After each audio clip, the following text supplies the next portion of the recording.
to a few of my cousins are big fight fans. I'm like, Yeah. look, man, the guy's tapping to strikes. Like, Yeah. that's crazy. You know what I mean? Like, yeah. That's crazy. But yeah, Jacinta, thanks for joining us, man. I appreciate it. Off the back of your first pro fight and win. How was that? Tell me a bit about that. It was really good. It's been like a long time coming.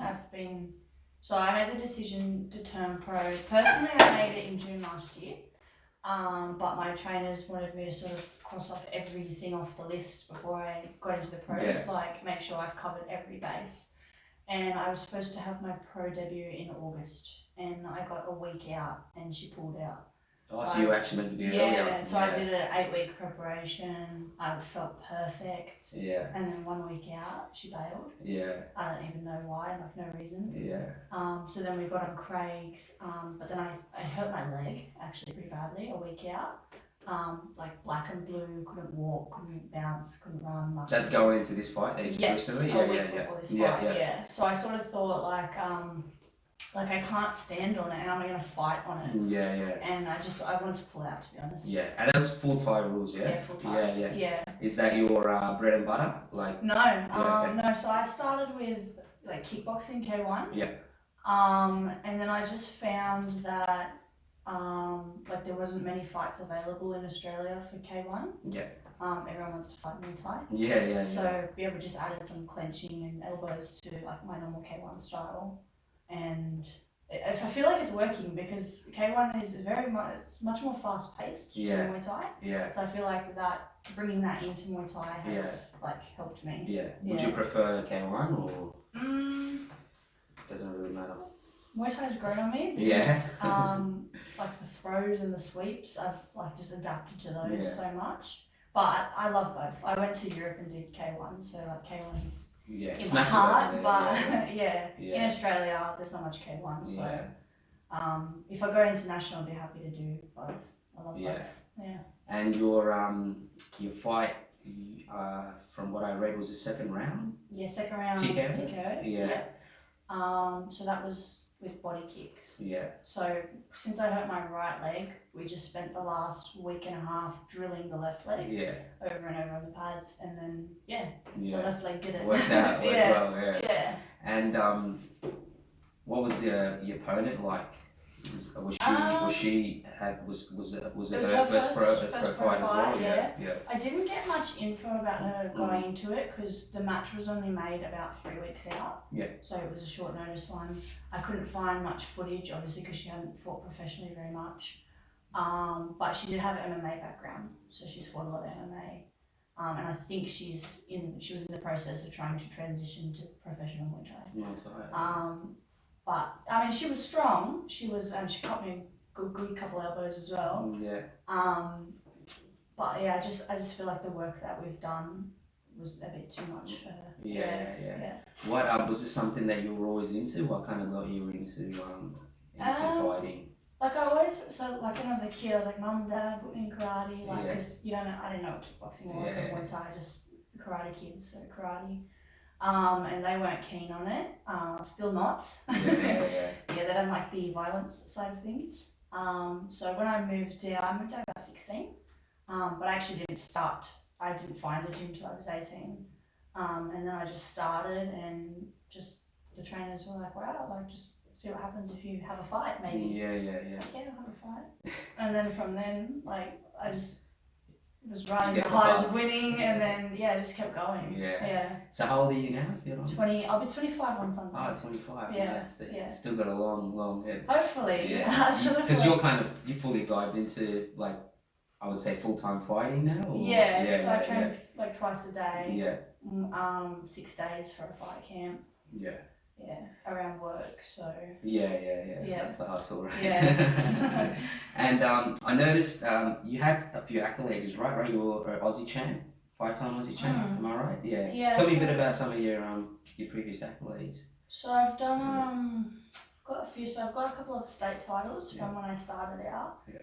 I have 5 Australian titles, and that's under 4 different sanctioning bodies, so we wanted to like spread out the different sanctioning bodies so no one can go, it's only this promoter or only that show, but I've won them in Adelaide, Sydney, Melbourne, and and Queensland as well. Yeah, and then I did South Pacific, Oceania, and most recently it was Commonwealth, but they're all amateur titles. Yeah. So I wanted to get everyone that I could before turning pro. And how's the transition like going into pro now? Like, do you find any difference in the sense of your? I'm assuming like your training methods and you kind of try to solidify all that before going pro, right? But do you find it any different mentally? It's always a bit like confronting, like knowing you're going to fight elbows without pads on, because I see all these cut videos and then obviously I've seen my teammates cut before, so that's a bit daunting, but I mean it was fine in the fight. And then the rounds get longer too, so they go from 2 to 3 minutes. So in preparation for this I actually did a boxing fight which was 3 minutes, 3-minute rounds, and boxing it's a lot faster paced. So it was part of the preparation. So when I did I did one 3-minute round, it felt like nothing really. It was fine. It's easy. What's your kind of your mental, I guess, psyche going into these fights, even preparing for it? Like, do you look for anything in terms of just like for inspiration, or we'll break it down because I want to kind of get into who your kind of team is and who you kind of rely on for for motivation sometimes, or even just rely on in terms of with fighters it's like an up and down graph when it comes to feelings, right? My friend calls me bipolar in fight camp. So what's kind of your mental psyche going into fights? Like, do you get inspired by certain things, like reading or watching, or do you go to certain people for it? And what's your mentality like? I do struggle, like mental side of it, as in like it's so important to me, like that I win. Maybe it shouldn't be as important as it is, but it is. So I sort of struggle for the whole camp, like just putting pressure on myself. Like no one else is putting it on me, it's just me. But I have to come out the better one is sort of my mindset. So like my team's like really good. They just sort of try and put the focus more on training rather than thinking. Just do the work. I have a really good nutritionist who she's like one of my best friends, but she'll also like talk me through like taking the pressure off myself. All my teammates, like especially if we're fighting together, and we're all going through that, because it's not just me, everyone who fights, like sometimes you go home and you cry sparring because it's so hard. If you have a shit session or something. So my teammates, my partner's really supportive. So he's into athlete. He's a cricket player. Okay, cool. So he's an athlete as well. So like understands the need to be the best. And everything that comes with it. I do a lot of so I'll watch my fights back over and over to see what I did right and what I did wrong, and like I watch a lot of glory fights, Bellator fights, because I love how sharp their striking is. And I do a lot of yoga as well. Yoga seems to be the key. I love it. I know everyone I've spoken to does it as well. They're big yoga fans.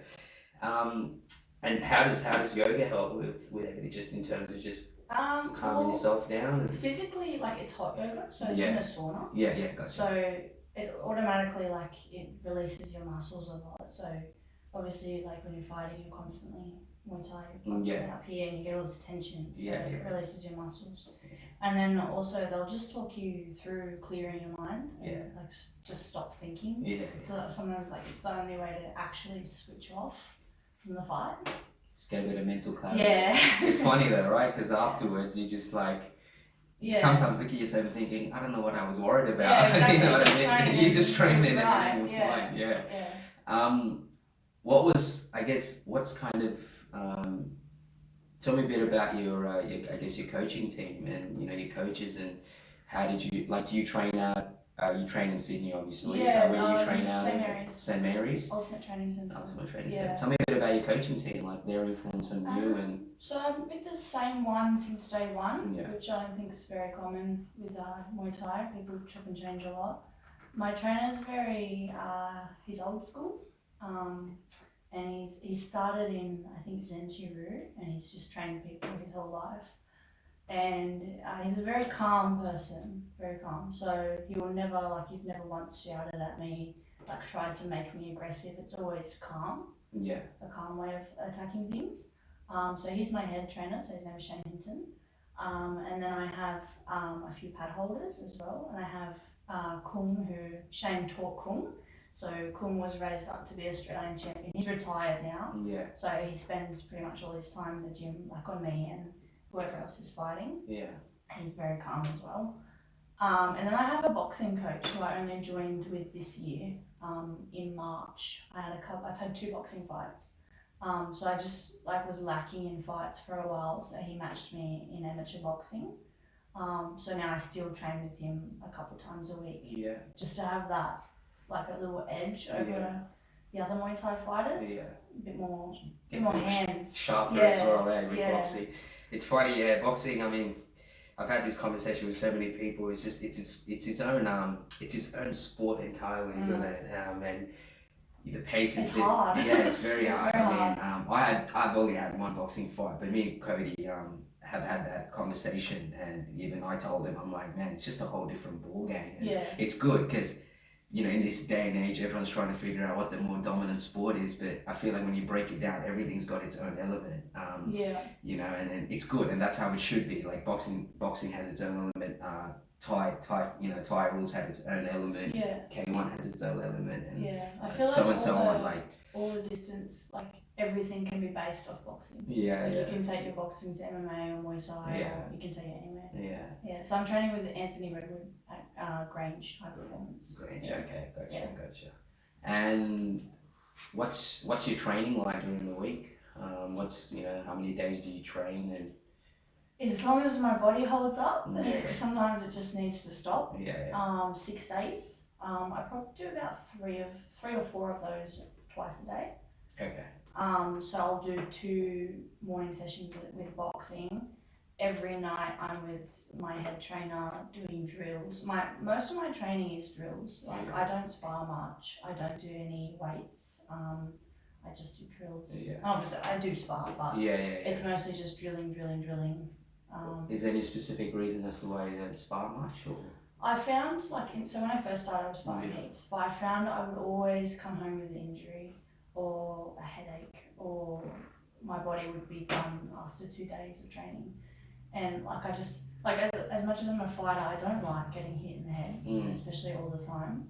And I've read into the damage it can do, and then I found myself going home and not remembering going home because my head, I don't know what it was, and then I'd have a headache for days. So I don't feel the need to spar hard. I spar hard maybe once a month. Yeah. The rest is just drills and light technical sparring. Yeah. And save the bashing for the ring. Yeah, well, it's interesting because I've read and obviously been told by certain people in terms of just the expert their understanding of sparring, and some of the things that I've heard is just it's mainly to help you just sharpen up. It's not to go in there and kill yourself and bash somebody and vice versa. It's more like when you're sparring, you're trying to sharpen up and you're trying to you're trying to get the best out of whatever you've learnt, and you're trying to do as opposed to going in there and toughing it out and go to war and knock the one out. And I liked it when I heard it because obviously there's this whole idea of aspiring, right? Over the years it's been built, and it's good to hear people say that, that they actually, when they think about sparring, when they are sparring, it's actually to kind of sharpen up their skills and try new things. Not try new things, respectful partner is not going to. But you're not trying to go 150%. You know what I mean? And because in the end, like you said, the only thing you remember is coming home and getting all the bruises and all the hits, and then you kind of go through down the little 2 days off to recover. Yeah. And do you have to cut much weight when you compete and stuff, or you? Not particularly. So now that I'm pro, before my trainer. Now that I'm pro, before my trainer would sort of chuck me in anywhere, any weight division. So I've fought from 53 to 61. I fought up to, and like that's not ideal for me. I've even fought girls that weigh in at 65 just because he wants me to have a challenge. But for me, I want to be fighting at 54. Okay. And that's where your last fight was? No, she couldn't get down to 54, and it was, we don't have an opponent, she's the only one putting her hand up. So we fought at 57. Okay. So for me, that was just eating healthy, waking up on weight. Right, yeah. Yeah, no cutting really. Yeah. So really, I want to be fighting 53, 54. And that's about a 5 kilo cut for me. Yeah. And what's your diet like? Do you have to be strenuous with your diet? Or is pretty good? I'm getting better. Like when I used to start, I used to always try and cram my weight cut into like 2 weeks. Yeah. And then I'd find myself struggling on the week. But I have like a nutritionist now. you told me your friend. She's actually a professional boxer as well. Oh, cool. So she knows exactly what, like how much we need because we've got such a high output. So now I usually do my cut over about 4 or 5 weeks. Slowly, so it doesn't like take its toll on my body. Like I don't feel shit and hungry and How does that feel? Like how's that felt since you've been doing that? Really good. So since I've started with her, I haven't had to sauna more than 300 grams. Okay. Whereas before I used to find myself saunaing 2 kilos on the day to make weight because I just was uneducated. Yeah. It's amazing, just the little things. And then you just get a massive result from just doing it. And I eat so much more now as well. Like food is the key. I found even with food, even with talking to other fighters, that it's the timing of when you eat more than just obviously what you eat matters, but it's also when you eat during the day and when your body needs it. And when you eat carbs, when you eat it makes a massive difference. But I mean that's where you need professionals behind you. I don't know. I just do what I'm told. And what's your kind of support system like? Do you I mean I know you mentioned your partner and your coaches and stuff, but do you look at anywhere else for support, or how do you kind of keep yourself inspired or motivated yourself? I think the biggest motivation is in my own head. Like I just feel the need to go to the top. Like if I stop now, then I won't be happy with what I've done. Like I feel like I just need to, like no one else is pushing me to keep going or to have back-to-back fights or anything. I think it's all in my head. I need to be at the top. Do they pull you back sometimes? Calm down? Sometimes. My trainer will be like, no, don't take that fight on a week's notice, or no, don't fight that girl with 40 fights. But I'll go, no, I'll do it. I think mostly in my head, and then obviously that's why I get overwhelmed sometimes because I'm pushing myself so hard. But I just have such good teammates, like at UTC. There's actually a lot of girls there now. When I started, I was the only girl. And now we have about 5 or 6 active fighting girls. So we also build each other up. We also cry together.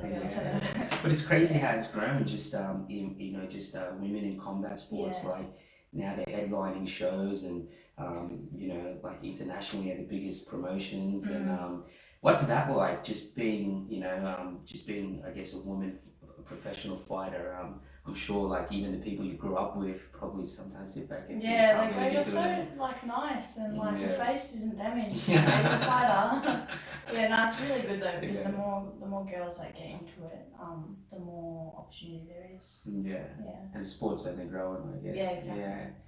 What's your future like? What are you kind of looking ahead, and what do you see, and where do you kind of want to be? What's kind of your future goals, I guess, as a professional fighter? So I want to go all the way to the top, basically. Just fight the best people. Whether that's on One or Bellator or Glory. I've always loved Glory. Glory is kickboxing, like K1 style. But One has K1 and Muay Thai and MMA, which I'd love to get into MMA as well. So you'd love to get into MMA? I did have an MMA fight. Oh, you did? I did. When I went to New Zealand with Cody. Okay. The girl that was there, she was like an Australian gold medalist, and she didn't have an opponent. So my trainer said to me, "Do you want to jump in for a cage fight?" Like this was about a week out. So did you have any background in like wrestling, jiu-jitsu, nothing like that? Only the stand up of Muay Thai, like the clenching. So I said like, okay.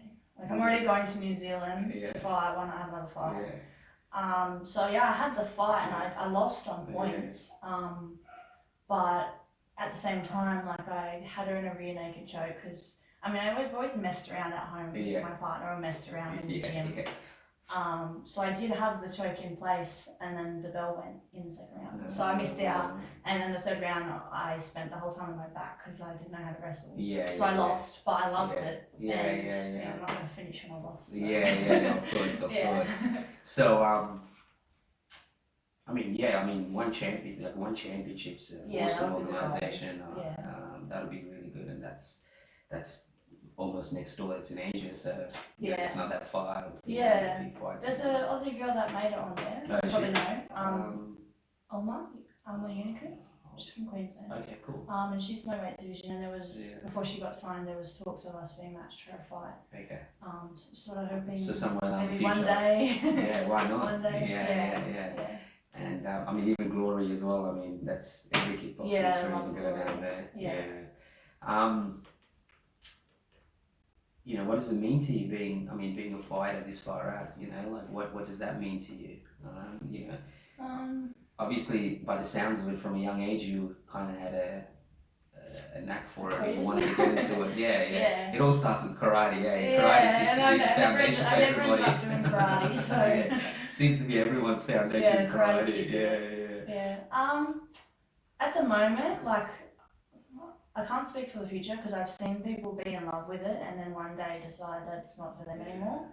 But at the moment, like it's the priority. So everything in my life at the moment revolves around it. Like work. I'm really lucky with work. So they support it and they know that I need to be here or there or doing this. They've sponsored one of the shows, so they're really good with it. My relationship, like. That revolves around it, so no, I can't go here, no, I can't go there, no, I can't go on this day, no, I can't, like they're sacrifices. Everything revolves around it. My friends, no, I can't see you because I want to eat the pizza and I can't eat the pizza. Family outings, like everything revolves around it. Yeah. But I guess that's what you got to do. Yeah, right? that's what you have to do. Yeah. And tell me a bit about some of your fights. What stands out to you? Like, you know, when you look back at, I mean, I know it's really been your first pro fight, but you've had some high level fights. For titles and etc. And tell me some of the things that stand out for you. So I've actually fought multiple professionals under amateur rules because I couldn't find any. Cody's mentioned that too. That you had to do that. So basically, you'd find the pro and go, hey, can you chuck some headgear on and change rounds 2 minutes and you might get a title out of it. So fighting professionals isn't new to me. One of my fights that stand out is when I went to Europe and I fought in a world tournament. It's like a draw. It's a luck of the draw who you get matched with. And I got matched with, I don't know if they hate Australia or something, but I got matched with like the champ from 5 years in a row, she won 5 years consecutively, and she'd had 80, and it's this organisation, Waco, it's a combination of pros and amateurs, because in Europe there's no such thing as pros and amateurs, it's all one. So I got matched by luck with someone Waco World Champions. Actually I know where in Budapest. Because someone I know, she's the only other female amateur fighter that I've done a podcast with, Jessie. She fights out of Bulldogs as well. I saw that. She's just headed off, and that's why the name rang a bell. Gotcha. Anyway, go on. Anyway, so I got matched with this French girl, and she'd had 80 professional fights, and I was like, I googled her, and what came out was her name was Stephanie. Stephanie's top 10 knockouts, and at this point I'd had 6 fights, so I was like, what the hell? So I fought her and I did lose, but she won the whole thing and there was 40 girls in it. And that was like only my 8th fight. So I lost, and I haven't lost since then, but I grew so much, like everything about my fight style changed after that fight. Like I learned that you can't just always walk at someone because they're going to be too skilled. They're going to get out of the way, they're going to kick you or so that fight. I fought some high level pros as well. I fought Brooke Cooper, Brooke Psycho Cooper, she's from Queensland. I fought Rebecca Rooney, and these are all like they have professional titles already. Yeah. So, my hardest fight actually was in October. I fought Deandra Martin, and I came up 3 weight classes, and I was just coming off a long-term back injury, and I was sort of thinking like she'd only had I think 9 fights at the time. I was sort of thinking it might be a piece of cake. But she was the hardest fight I ever had. I couldn't move for a week after. Yeah. I won, but it was the hardest fight. Yeah. So when you mean hard, was it just the physicality of it? Like, she was very big, so okay. she was very big for me. Yeah. But she was very technical as well, very yeah. strong. And I was just coming back off a 5-month injury, like my return fight. So I didn't have my normal, like I wasn't very sharp. I had ring rust. Yeah. But yeah, it was mentally and physically hard because all my normal tricks wouldn't work on her. So I was like, oh, what do I do now? I guess to even just explain to the audience when you're talking about your previous fight when you fought, was it 80 fights or whatever that was, and you had 6, was it? Yeah. Like, you were talking about how you learned something in each fight, and I think that's what sometimes people don't understand is that each fight you learn so much. Yeah. So, and you're the only person that knows it is the person that steps in the ring. So if you look at that ratio of 80 fights to 6, imagine what this person with 80 fights has learned. You know what I mean? Like, it's crazy, right? And then, it's 6 fights and, you kind of go in there. There's so much more to learn, and you're fighting someone that's probably learned so much in that 80 fights. So I'd love to fight her again one day. Yeah. Is she still active? Or? Yeah, she's still active. Yeah. She's got like multiple world titles. Okay. But she's from France, so I mean, whoever wants to either fly me to France or get her here. Yeah. Is that how? I mean, touching on that, like, what's that kind of like having to get fights overseas? I mean, I'm assuming, compared to, I guess, Europe or even the States, where you could probably just get sponsors like that or whatever. Do you find, what are some of the, I guess, the difficulties for fighters here, like, in terms of,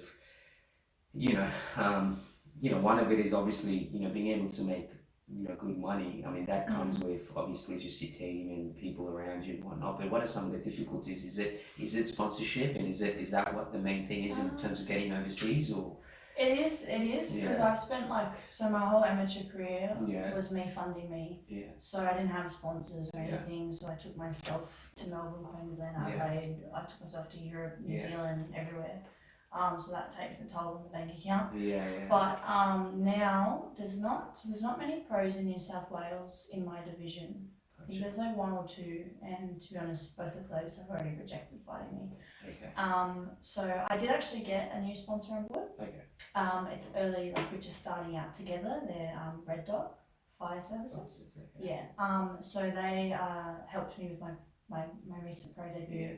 And I'm hoping to fight end of November, which they're helping with as well. So like getting opponents come into state like Queensland, Melbourne. Yeah. Because at the moment, like I don't need an international opponent. I need to cross off everyone from Queensland, Melbourne, Like there's so many girls there. But it's the money side. Yeah. Like if you're trying to do this to make money, I think you're going to be disappointed. But it's more just wanting, like, you want your own costs covered, not so much to make money. Is that how sponsors help in terms, like, is it, like, when you've got a fight coming up or whatever, then they kind of jump on board and say, how do we help you? Or is it just kind of like, what do you need to keep training in, etc.? Is it a bit of both? Like? This one's been, so Red Dot's really good, they've been both. So their first one was, they bought 4 tables at my fight night. So by them buying tables, the promoter was then able to pay out of his pocket to get someone interstate, like a flights and accommodation. Gotcha. So they are contributing or covering the flights and accommodation. But Red Dot also like offered me throughout the camp what payments do you need covered, like how much do you need to go through a fight camp, which there is a lot. There's a lot. There's like nutrition, physio, gym fees, personal training, everything. There's a lot. So they're really good with that. We're just sort of getting started together now. So I think we're gonna be able to do a lot together. How was your one of the things that you touched on was just coming off the back of an injury in October to fight. Because we spoke about it earlier about just the up and down graph, about how fighters feel, right? It's just like you said, bipolar. It literally is like that. And so what's your mindset like? You know, the back of injuries, obviously. You're in a different mindset, right? Yeah. When you're injured and whatnot, because you just start to look at everything as fucking bullshit. Yeah. You know? Oh, it is. Yeah. So how do you kind of pick yourself up, dust yourself? Yeah. So how do you kind of pick yourself up, dust yourself off, and keep going? Is it just a matter of knowing your routine, knowing that if I just go to training and just got to keep training, get myself up, or mentally, like kind of, because I'm always interested in that mental aspect of it, because I just feel like that's one of the biggest things. It is. And so, and everyone is different. Everyone I've spoken to is different, and they all have different ways of kind of picking themselves up or keep on going, or kind of looking at whatever it is as that's negative at the moment and finding some positive out of it. So what's your mindset like when you have injuries like that? How do you kind of pick yourself up and keep going? Little injuries that don't bother me too much. I can shake them off. But last year in July, I herniated the L5 discs in my back. So they came like detached from the spine and fall down a bit. And that took away my ability to walk even. So I couldn't stand, but I also couldn't sit, because you crush your sciatic nerve when you sit. So I just had to lay. And I did that. I think it was a long time coming, like just throughout not maintaining my body. But I did that. It went on me in a strength and conditioning session. Yeah.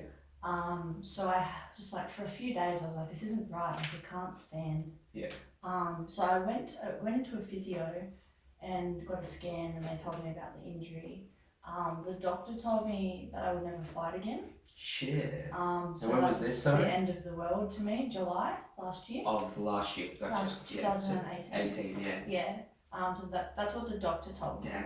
Can't even imagine what you felt hearing that. So I was sort of like heartbroken at the time. But then I went to the physio, and this physio actually ended up sponsoring me in the end. And his name's Poldo. I still work with him. And he pretty much said to me, like, do you want to fight still? And I said, like, yeah, I've got so much to do still. And he said, well, we'll get you back to fighting again. That's so cool. Yeah, it was so good. So I worked with him at first. I did like 4 sessions a week just to be able to walk again and sit, and like even just to drive a car. Within 2 months, I found that I could lightly shadow box without it hurting. And about 3 months later, I was able to get slowly back into like hitting pads and the bag and running and stuff. But he was like a huge part of, like, he wasn't just like a good physio, but he was good mentally. I was just going to say, you would have to talk you through so much. Multiple times I'd turn up to physio, ready to cry, and it was really hard because I think I'm getting better, and then I'd move the wrong way, and I felt like I couldn't move again. Sets you back. Yeah. What was that like? What was that whole process like, trying to get yourself back? It was horrible. Yeah. Yeah, because even though like he told me that I would fight again, I sort of just thought like he's just like some physio telling me what I want to hear, because like the doctor had told me that you're going to fight again. Yeah. And if the doctor tells you that, then you can never get medically cleared to fight again. So it was really hard mentally. Like I would still see all my teammates training and winning and fighting, and must have hurt. Yeah, it was like, I'm happy for you, but I also like can't stand looking at it. So it was really, really hard, but it built like a toughness in me, whereas now if I like stub my toe or the leg injury I had from this fight, I'm like, it'll be fine. Yeah. Because what was interesting about that is I couldn't even imagine the day that you knew you're back. Yeah, controls your back. You must have felt like, I don't know, I couldn't even imagine what you would have felt like from being told not to be able to, you want to fight again. Yeah. To being able to lace your gloves up again and go in, like, it would have taken a lot of work mentally, physically, just courage, and probably just a lot of nights as at home thinking, fuck, what do I do? Yeah, like, is it gonna fail on me tomorrow, or is it gonna fail on me right before the fight? How long was that process like? Like, at what point were you kind of cleared to be like, yeah, man, I can probably start to get back into it and eventually step back in the ring again? So I told him, because it was always on the books for me from the beginning of the year, to fight for a South Pacific title in October of that year. And then the injury happened. I was scheduled for 3 fights, which I pulled out of them all, obviously unable to fight. And I told the physio that October, which was actually my birthday, the day of the fight, that I wanted to take that fight because it was scheduled for so long. This is in 2018? Yeah, last year. Last year, yeah. So was that July, June? Was it July? So it was about 3 months. 3 months, yeah. Crazy. Yeah. So I don't know if I technically should have, in the way of that I wasn't back to what I was before. Yeah. But I was able to hit without pain. So I was like, I'm doing it. Yeah. And I didn't fight. I did win. But I didn't fight, I wasn't happy with how I fought. Yeah. But that was ring rust, it was the fact that I still couldn't kick without feeling hesitation. And just being confident, I guess, mentally, right? To be able to get through it. And so I made that fight night and it was, I just kept going from there. Fought again in December and then had a break. Yeah, so that's probably been my biggest thing is my back. I did my leg obviously before this fight, but there was no injury there. It was more that it was crushed. It got crushed. So it was all black and blue and swollen, and there's no long-term injury there. Yeah. And what's how do you kind of is your routine set around some of these injuries now? Do you kind of keep that in mind and make sure that when you're kind of training that there's a bit of everything, like recovery obviously, and I have a very strict physio schedule. Yeah, I was going to say, because it can, this injury can come back and it can go again if you don't maintain, the right rehab work. Yeah. Because when the discs come out, they never actually go back in. They can't. You have to strengthen the muscles around it so the pressure comes off your back. And that's just a long-term process. Yeah, and I have to, just do the physio forever. Yeah. I don't have, all the little twinges and stuff I used to have. It's just if I have a heavy session and I don't warm down properly or warm up properly, then I can feel something. But physio before and after training every day. Every day? Yeah. And I see them still regularly just to get it worked on and whatever else injuries is going on. Yeah. I had my psoas muscle, which is the hip flexors. And they went to shit, and I was doing kickboxing for a while, and I only had 2 fights, but my last fight was 2 years ago, last August 2018.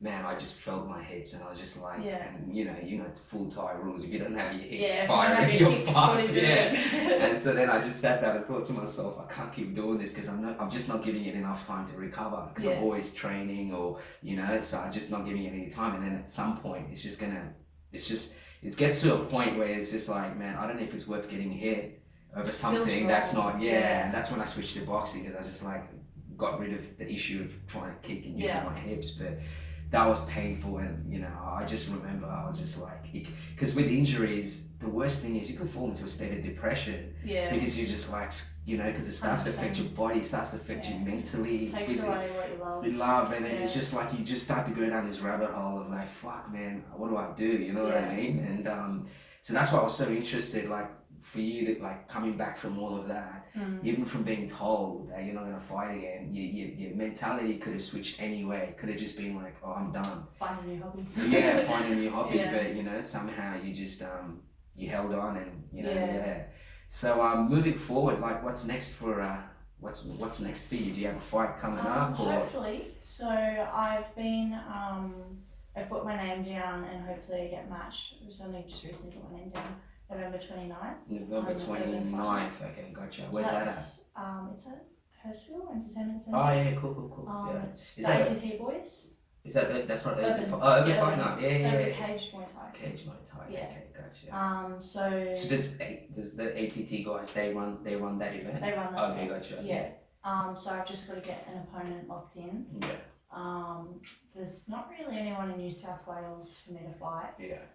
Does that have MMA fights as well? That night? Yeah, they do, right? Night. That's why they're in a cage. That's why they're in a cage. And they only combat sports when they just cleared Muay Thai in a cage. Okay. So this will be the first New South Wales show where you can do Muay Thai in a cage. Interesting. I'm trying to make it down for that. Yeah. And so, November 29th. So you're just still waiting for confirmation on. Yeah. So that's where my sponsor will sort of help me out as well. Yeah. just by them all being there. It sort of helps me get an interstate opponent. So I think that's still 8 weeks. So hopefully that goes through, and then that'll be it for the year. And then I go to Fiji for a holiday. Nice. And then I'm probably back in February in Canberra. Oh, okay. Canberra show. How's the Canberra shows? I haven't been on one yet. Oh, you haven't been on one? I haven't been on one yet. But do they they have their shows? Like, do they have regular shows? Or? Yeah, they do. Yeah, they do. Canberra, the same rules don't apply as like the New South Wales combat sports. Like they're outside the rules. So amateurs can fight without headgear. They can fight without elbow pads. Like they don't need any of that. Really? Canberra is as per the rest of the country. It's just New South Wales. That's the way it is. There's a bit of an argument for that whole headgear thing in amateurs as well. Like, even when I even from like the last couple of years, I heard conversations through coaches and stuff that there was a big talk about the headgears because people using it and some people they don't get the right side of covering their eyes and covers the peripherals as well. It does, and it's making your head a bigger target as well. So where you think you might just slip the punch, you haven't just slipped the punch because you've got an extra 5 centimeters or whatever it is. So I've always hated it. But so they brought those rules in right when I started ever fighting. So I never got to fight without it. I went into state to fight without headgear and stuff. But in New South Wales, I've always had to wear it. So, but I can imagine for people that didn't have to before and then were told they have to start wearing it, it would have been really annoying. So Canberra, those rules don't apply. But either way, it doesn't apply because I'm obviously professional now. Of course. It doesn't matter. Of course. So hopefully Ben Reed's show. That's the Canberra one.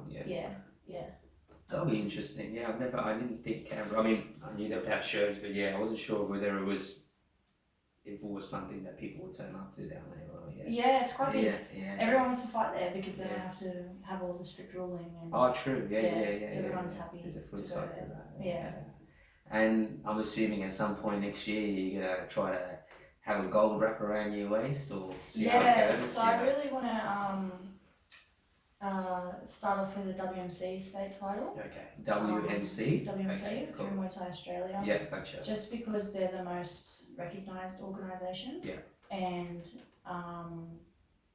eventually get to like a national title, and I've got like a huge hit list of people I want to fight. Nice.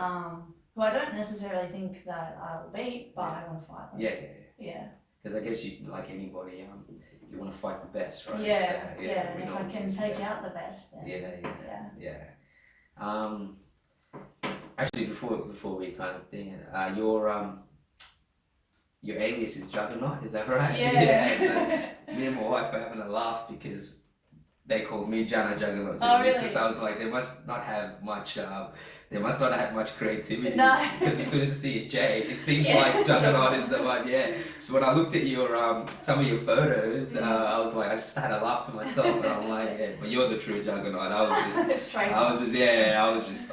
no, a kid actually came up with that for me. Oh, it was a kid came up. It was, my training partner, her little brother, we were all sitting around and we're like, what are you, like, this is after fight number 10. Like, what are we going to call you? And then he was like 11.